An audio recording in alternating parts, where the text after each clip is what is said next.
Hey everybody, today we're going to discuss the grid technique and how to draw things to scale from small to large or large to small. Here's a sketch I did of Iron Man using the grid technique. So let's prepare for this assignment. To prepare for your sketch, the tools you're going to need are listed here. A ruler, pencils, a printed image, sketch paper, and the marker, which is optional. I like to have a black and white print. Even if I'm going to do something in color, I want a black and white for my sketch. You don't need to do that, but it's a good idea. So creating the grid, we're going to use the inch side of the ruler, and we want to grid on the photograph, not from the edge of the paper, from the edge of the photograph. We're printing 8 by 10 prints, so you have a perfect 8 by 10 printout here. So what we're going to do is we're going to take the edge of the ruler that starts the inch, and we're going to make a mark every inch with the ruler from left to right, going across the top here, and we'll perfectly get to 8 right there at the end. What I'm going to do now is slide the ruler down, and on the other side I'm going to do the same exact thing every inch. So I want to do it on the top of the picture and on the bottom. Reason is I'm going to match those two marks up. Now I'm going to turn the page, and I'm going to do the outside perimeter of the other side. So again, line up your ruler and make a mark every inch. And this will perfectly take you to 10 inches by the time you get there. Again, slide the ruler down and mark from left to right as well. This will perfectly line up now. Make sure you are using the edge of the photo, not of the paper, to start your marks. So let's complete the grid. In this example, I'm going to use a Sharpie so you can clearly see the lines. I'm going to attach one mark to the opposing one to get perfect, evenly spaced lines here from my marks. They should look parallel, not slanted at this point. I'm going to turn the page. Again, I'm going to match up my upper mark to my lower mark, holding the ruler steady, moving across. In the end, I'm going to have a perfect 8 by 10 grid. I'm going to add some reference marks now, kind of like in the game Battleship, 1 to 10 at there, and A, B, C, D, E, F, G, and H there. This is a good option, so you kind of know in reference where you are if you have trouble focusing. Okay, now we're going to do the same type of thing, but on the big sketch paper, which is 16 by 20. Because we're going to go twice the size, we're going to do 2-inch squares, not 1 inch like in the photo. So now what we're going to do is same thing, but every 2 inches. If my ruler's not long enough, I just get to the end and keep going. Again, if I measured left to right on the top, I'm going to measure left to right on the bottom, mark that around, and I'm going to do it around the other edge of the perimeter of the paper. We're using all the paper here. Again, left to right, they'll perfectly match up that way.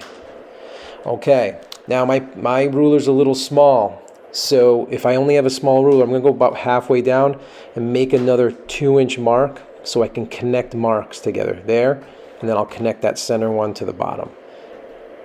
So this is just a large version of what we just did in the printout. Notice I'm using a pencil here, not a Sharpie, because this is my sketch paper. I'm going to be sketching with pencil. Sharpie would be a little too bold, and if I make a mistake, it would be a big issue. Same thing here. I'm going to make a mark across the center there because I have a small ruler. If I had a larger ruler, this wouldn't be an issue, but since I have this is how we do it. Keep things on track. There should be no guesswork here. Your lines, the marks you made, should make everything specific. So now we have a 2-inch grid. And again, I can make reference marks here. A, B, C, D, E, F, G, H, and 1, 2, 3, 4, 5, 6, 7, 8, 9, 10 if I would like to help me stay on target.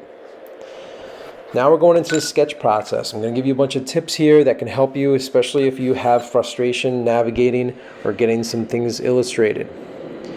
So what I'm kind of looking at are some main outlines of my Iron Man character here, things I can easily see, because that might be where I want to get started on this illustration.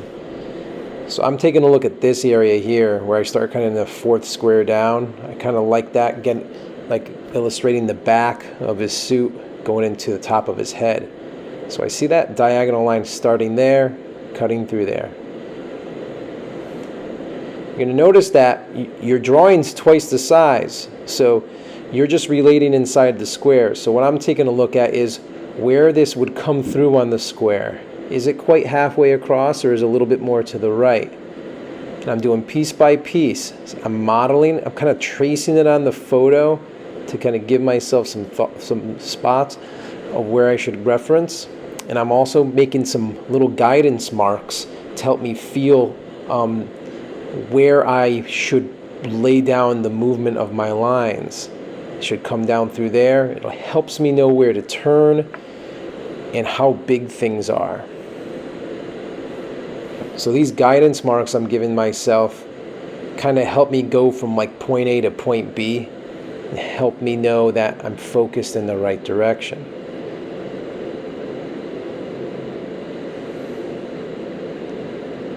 Now I'm looking at this area here, and if it looks like it's going to be a complicated area, I can do something called a mini grid. So what that basically means is I can create a mini grid inside any square I want to help me out.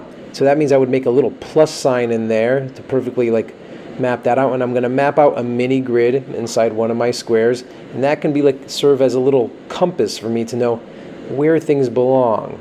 Because if I want to make sure that thing on his helmet's right, this could be very helpful. So if you have an area that's really challenging, has a lot of details, mini grids can help out.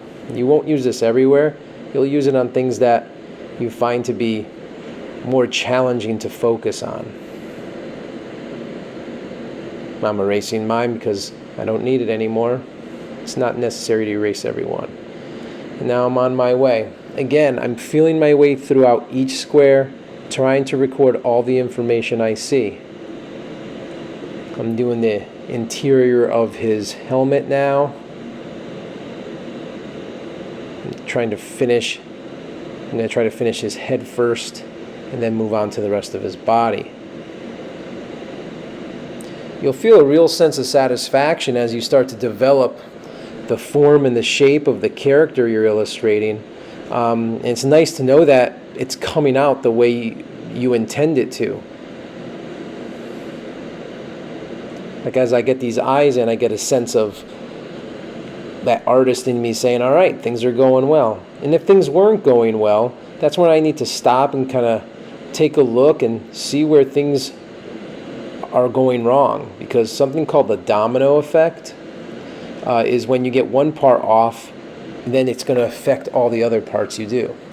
Now, so what I'm going to do is I'm going to kick this into high gear now because it's going to be more of the same. I'm constantly measuring, making mini grids where I need to, constantly focusing on where my lines move through as I go through his chest here. Do not draw this fast, okay? Your pencil will catch on fire. Don't do any shading at this point. All you want to do is get the line work in. It might be tempting, but it will just slow you down. You'll have plenty of time to shade later. In the end, you'll have a successful and accurate sketch that we're going to be able to do a lot of fun things with color and shading. So that's the gridding step. Good luck, everybody.